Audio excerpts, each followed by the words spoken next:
Esses trocadilhos todos, né, não dá para entender justamente porque na astrologia védica, dependendo do assunto, ele adota uma abordagem, uma perspectiva que cria toda uma realidade, né, em torno daquela configuração. O caso é que existem grahas que estão cercando o regente aqui, sendo que um deles é positivo e o outro também, né? E esse aqui é negativo. É importante entender aqui que nós estamos falando dessa baba justamente porque ela tem 2 grahas e está muito próximo do outro. É claro que isso gera vários tipos de efeitos que seriam facilmente identificáveis. Por exemplo, agora nós sabemos que desde o começo do mês a Gisele tem passado por períodos bastante estressantes, emocional e fisicamente falando, justamente porque esse posicionamento aqui, esses 2 planetas, eles estão repetindo o efeito de estresse que havia quando você nasceu, né? Quer dizer que ele está transitando por uma situação de grande estresse, né? Então provavelmente pode ter acontecido tanto na questão realmente profissional, né, como na questão física, como na questão emocional, ou então até mesmo na questão da sua própria espiritualidade. Ou seja, todos esses assuntos que se julga espiritual também podem entrar em ebulição.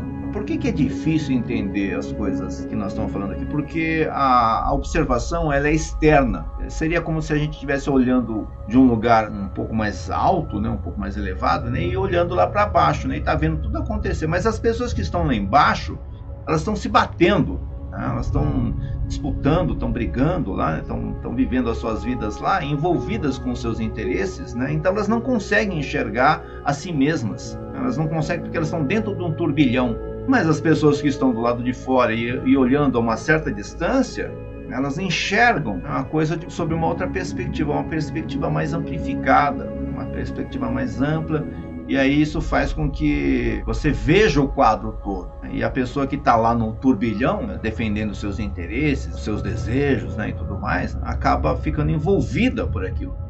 Então fica difícil realmente romper essa situação aí. Porque você vê, a gente fala uma coisa sempre que é importante, que a pessoa que tem agrahas ocupando o Kama Trikona, ela é indulgente. Ou seja, ela tem sempre uma justificativa para rebater qualquer coisa que vá contra, né, os interesses dela. Nós estamos falando que tem planetas na 3ª, na 7ª e na 11ª, que são as babas de Kama, né, as babas de prazer, né? Então, em busca desse prazer, a pessoa vai naturalmente ter esses comportamentos de indulgência, ou seja, vai ficar sempre justificando, levantando todo tipo de argumentação lógica, que para ela é lógica, né? Para quê? Para continuar fazendo o que está fazendo. Justamente porque a Chandra naquela posição dá uma mentalidade muito racional.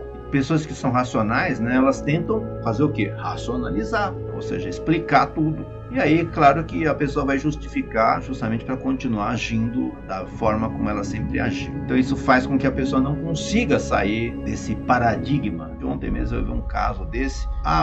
Isso. Daí eu falei assim, por causa disso. Daí a pessoa entra em choque, né? Fica assim 5 minutos, 10 minutos. Daí a mente dela, por causa desse processo do paradigma, da racionalidade, ela já começa a criar algum tipo de justificativa, né? Mas e não sei o que, pronto. Aí não adianta mais. Ou seja, é uma mera perda de tempo, né? Você ficar tentando rebater a autoindulgência da pessoa. É uma bobagem, né? A gente fazer isso, a gente sabe disso. A gente não fica perdendo tempo, né, com pessoas que ficam justificando, né? Porque a justificativa é uma defesa mental para ela continuar fazendo aquilo que ela sempre fez. Então tem todos os elementos para que a pessoa haja dessa forma.